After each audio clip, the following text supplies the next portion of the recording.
যখনই কোনো সমস্যা আসে তখন আমরা আমাদের সব থেকে বড় সম্বলের কাছে আশ্রয় খুঁজি, তা হলো আমাদের বিশ্বাস। এবার প্রশ্ন হলো এটাই যে এই বিশ্বাস কার উপর করা যেতে পারে? পরিবারের ওপর, বন্ধুর ওপর, নাকি তাদের ওপর বিশ্বাস করা উচিত যাদেরকে আমরা কখনো সঙ্গ দিয়েছি? দেখুন, এই সংসারে বিপদের সম্মুখীন হলে কে আপনাকে সাহায্য করবে সেটা নির্বাচন করা আপনার হাতে নেই। সেটা সেই সকল ব্যক্তির উপর নির্ভরশীল যে তারা আপনাকে সাহায্য করবে নাকি করবে না। অর্থাৎ যখনই কোনো বিপদ আসে সর্বপ্রথম তার সম্মুখীন আমাদের নিজেকেই হতে হয়, আর তার জন্য প্রস্তুত থাকা প্রয়োজনীয়। সেই শক্তি, সেই সাহস অর্জন করা প্রয়োজনীয়। দেখুন, যখনই অন্ধকার আসে তখন সবার আগে কে আপনাকে ত্যাগ করে চলে যায়? আপনার নিজেরই ছায়া। এই অন্ধকারের সম্মুখীন হতে হয় অন্তরের প্রদীপের দ্বারা, অন্তরের আত্মা দ্বারা। তবেই আপনি অন্ধকারের ওপর জয়লাভ করতে পারবেন। সেই জন্য যে বিপদই আসুক না কেন নিজেকে তার জন্য প্রস্তুত রাখা উচিত। সেই সাহস নিয়ে আসুন। এমন কোনো বিপদ নেই যা আপনাকে ভেঙে দিতে পারে। আসুন আমার সাথে ভালোবেসে বলুন, রাধা রাধা। আমাদের সকলের জীবনেই দুই ধরনের ব্যক্তি থাকেন, বন্ধু এবং শত্রু। তারা হলেন আমাদের প্রিয় বন্ধু, যারা আমাদের জীবনে সবসময় আমাদের পাশে থাকেন।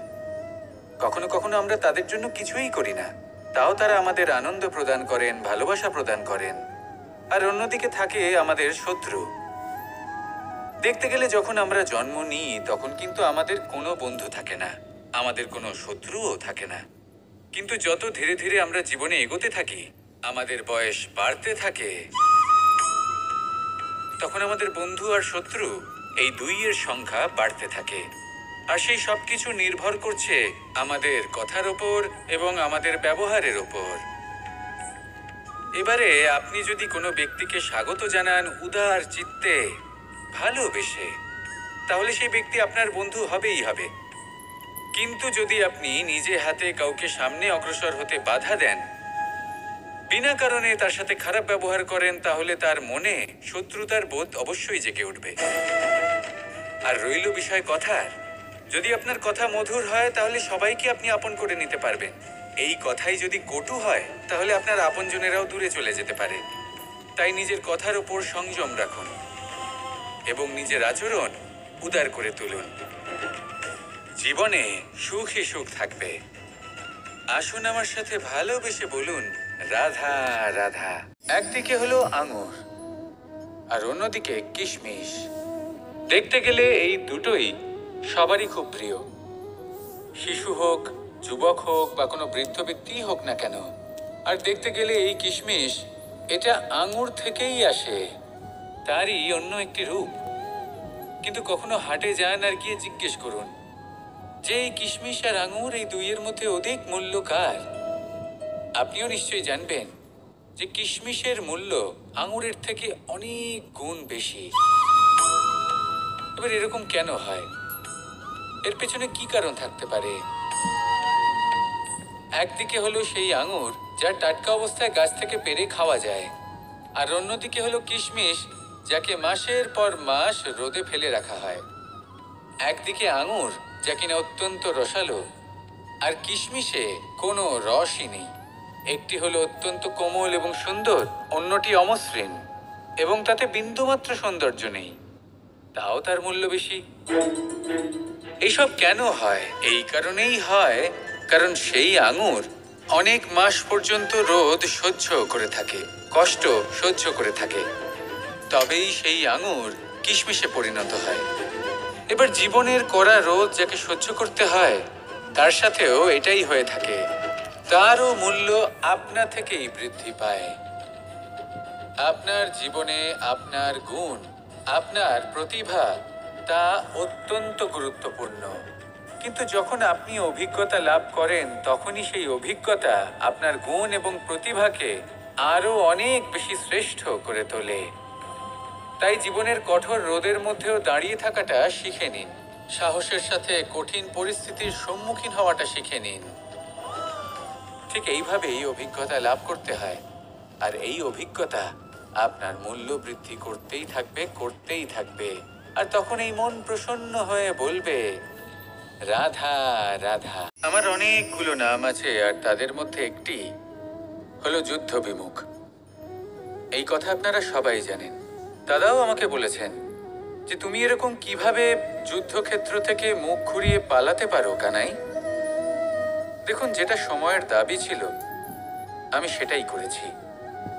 যদি আমি রণভূমি ত্যাগ করে না পালাতাম তাহলে কে জানে কত সৈনিক নিজেদের প্রাণ হারাতেন, কে জানে কতগুলি পরিবার নিজেদের বাঁচার আশা হারাতেন, কে বলতে পারে হয়তো কত প্রাণী এই সংসার ত্যাগ করতেন।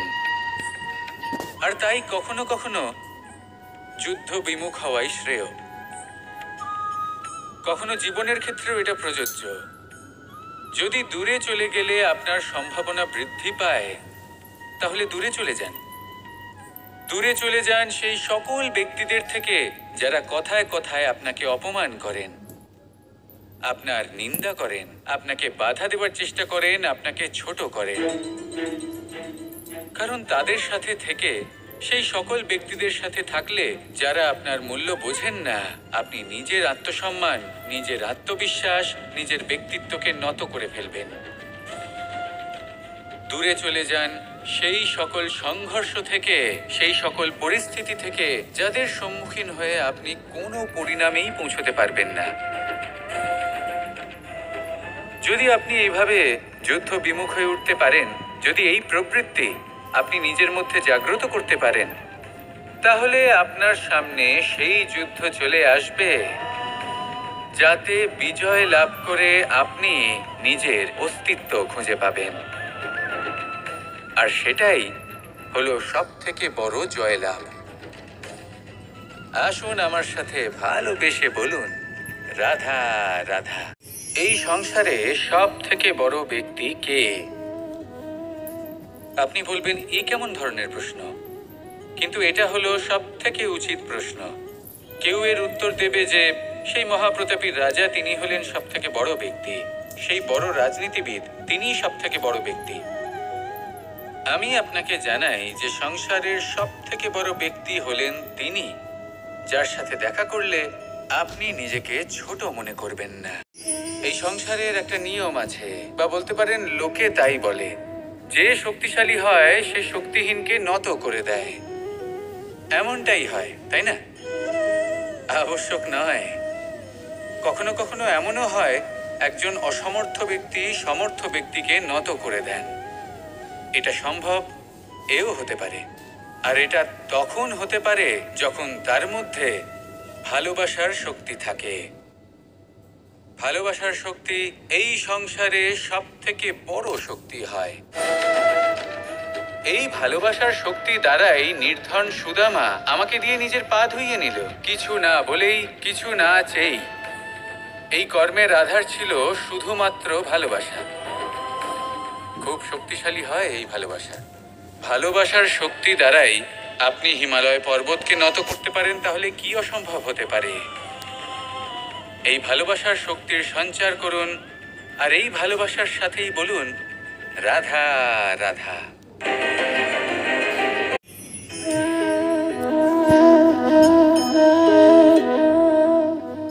জল এই সংসারের সমস্ত প্রধান তত্ত্বের মধ্যে একটি।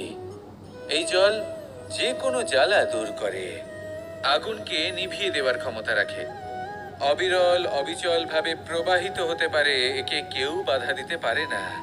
এর পথে বাধা সৃষ্টি করলে নিজের পথ নিজেই খুঁজে নেবে, বা সে নিজেই নিজের পথ বানিয়ে নেবে, কিন্তু কখনো থামবে না। এই জল হলো মহান, আর এর একটা মহান গুণ আছে, এর নিজস্ব কোনো রং নেই। কিন্তু যখন মেঘ থেকে বৃষ্টি রূপে পৃথিবীতে ঝরে পড়ে, তখন সমস্ত সংসারকে রঙিন করে তোলে। যেখানে খরা হয়েছে সেখানে শ্যামল করে তোলে। যে স্থান শ্যামল, সেখানে ভিন্ন ভিন্ন প্রকারের পুষ্প ফুটিয়ে তোলে। এই জল, এই জলের মতন আমাদের হতে হবে। ওর যেমন কোনো রং নেই, আমাদেরও যেন কোনো অহংকার না থাকে। শুধু কর্মের এই ধারাতে বইতে থাকুন, এই সংসারের মঙ্গল করতে থাকুন, শ্রেষ্ঠ কর্ম করতে থাকুন, এই সংসারকে এটা বলার কোনো প্রয়োজন নেই যে আপনি কে। আপনি যদি কর্ম করতে থাকেন তাহলে এই সংসার নিজে থেকেই আপনার মূল্য জানতে পারবে। আর তখন এই মন প্রসন্ন হয়ে বলবে, রাধা রাধা। মানুষ একটা অত্যন্ত শ্রেষ্ঠ কর্ম করতে পারেন, সেটা হলো ভুলে যেতে পারা। আর সেটা বরদানের চেয়ে কম কিছু নয়।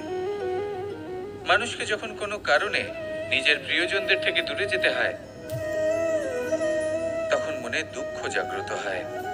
তিনি সেই দুঃখকে ভুলতে পারেন। কখনো কোনো সম্পর্ক থেকে যদি দুঃখ পেয়ে থাকেন, তখন সেই দুঃখকে ভুলতে পারেন।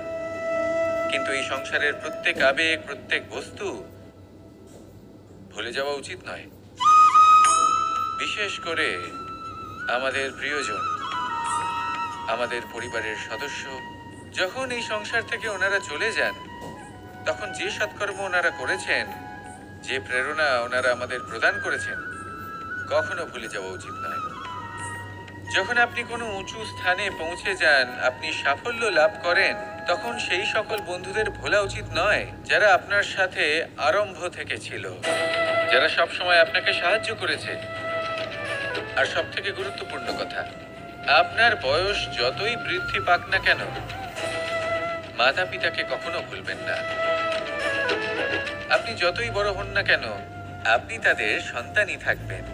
অভিজ্ঞতার দিক থেকে ওনাদের থেকে ছোটই থাকবেন। তাই সবসময় নিজের মাতা পিতাকে নিজের সাথে রাখুন, কখনো তাদের ভুলবেন না। সেই সকল ব্যক্তিদের ভুলে যাবেন না যারা দুঃখের দিনে আপনার সাথে ছিল, তবেই জীবনে সুখ পাবেন। আসুন আর আমার সাথে ভালোবেসে বলুন, রাধা রাধা।